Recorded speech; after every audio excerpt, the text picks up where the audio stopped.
भारत का वो metro city है जहां हर भारतीय के सपने सच होते हैं। सालों पहले ये सिटी बॉम्बे के नाम से जाना जाता था। हालांकि बॉम्बे से मुंबई तक के सफर में ये शहर काफी रोमांचक इतिहास समेटे हुए है। आपको जानकर हैरानी होगी कि भारत का कमर्शियल एंड फाइनेंशियल कैपिटल कहे जाने वाला ये शहर एक समय पर दहेज के रूप में एक विदेशी राजा को शादी के दौरान दे दिया गया था। सपनों की नगरी कहे जाने वाले इस शहर ने सदियों से कई बदलाव देखे। आज आपको मुंबई का जो चेहरा देखने को मिलता है ये हमेशा से वैसा नहीं था, बल्कि ये तो 7 आइलैंड में बटा हुआ आर्किपेलागो था, जिसे आर्किपेलागो ऑफ 7 आइलैंड्स के नाम से जाना जाता था। आखिर कैसे ये आइलैंड्स मिलकर एक शहर बने, किसने इस पोर्ट टाउन को बसाया और आखिर बॉम्बे मुंबई कैसे बना। सिविलाइजेशन की बात करें तो इंडिजीनियस ट्राइब स्टोन एज से ही इन सभी आइलैंड्स पर रहा करते थे। कोलिस एंड आगरी नाम के ट्राइबल्स यहाँ के सबसे अर्लीस्ट नोन सेटलर्स थे। दरअसल सदियों पहले बॉम्बे शहर था ही नहीं, बल्कि ये जगह कई आइलैंड्स में बटा हुआ था। इस जगह पर बॉम्बे, कोलाबा, लिटिल कोलाबा, मजगांव, परेल, वर्ली और माहिम नाम के 7 अलग अलग आइलैंड्स हुआ करते थे। ये आइलैंड्स कुछ दूरी पर एक दूसरे से अलग अलग बसे हुए थे।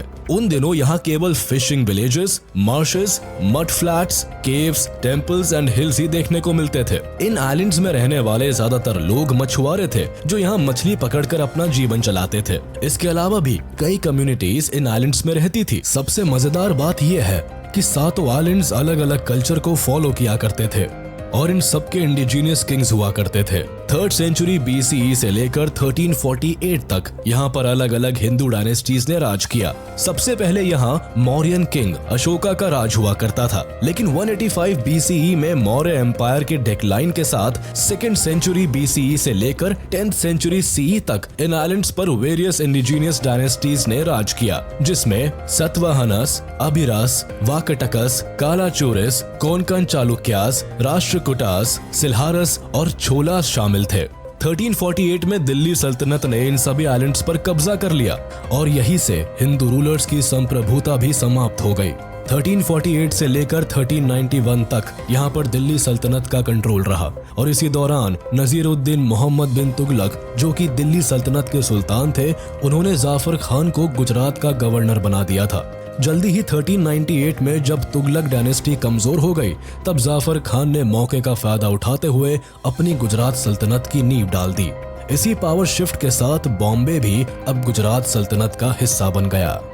वैसे तो कहने को पोर्चुगीज 1509 में ही बॉम्बे पहुंच गए थे, लेकिन इन्हें बॉम्बे को पूरी तरह हासिल करने में 2 दशक तक का समय और लगा। 1534 में बॉम्बे पूरी तरह से पोर्चुगीज के कब्जे में आ गया। हालांकि पोर्चुगीज ने बॉम्बे पर ज्यादातर एग्रीकल्चरल एंड रिलीजियस डेवलपमेंट्स ही किए, तब भी इन्होंने शहर के चारों ओर रोड, कॉजवेज एंड कई फोर्ट्स का निर्माण किया, जिसमें Bombay castle, Bandra fort and mud fort जैसे कई किले भी शामिल है, जिससे इन आइलैंड्स में कम्यूट करना काफी इजी हो गया। पोर्चुगीज ने लगभग 1 सेंचुरी तक यहाँ राज किया और आखिरकार एक मैरिज ट्रीटी में पोर्चुगीज किंग जॉन 4 ने अपनी बेटी की शादी करते वक्त ये आइलैंड्स ब्रिटिश किंग चार्ल्स 2 को दहेज में दे दिया। 20th में 1498 में पोर्चुगीज एक्सप्लोरर वास्को दा गामा सबसे पहले यूरोपियन ट्रेडर के रूप में इंडिया के मालाबार कोस्ट कालीकट पहुंचे। अपने अराइवल के कई साल बाद 1505 में पोर्चुगीज के first viceroy Francisco de Almeida ने कोचिन में अपना पहला हेडक्वार्टर्स एस्टैब्लिश किया और 1510 में बीजापुर सल्तनत को हराकर गोवा को कैप्चर कर उसे अपना परमानेंट सेटलमेंट बना लिया। पोर्चुगीज का भारत में आना इन सभी आइलैंड्स को पूरी तरह से बदल कर रखने वाला था। सबसे पहले दिसंबर 1508 में Portuguese viceroy Francisco de Almeida Cannanore से दियो तक के अपने अभियान के दौरान बॉम्बे पहुंचते हैं।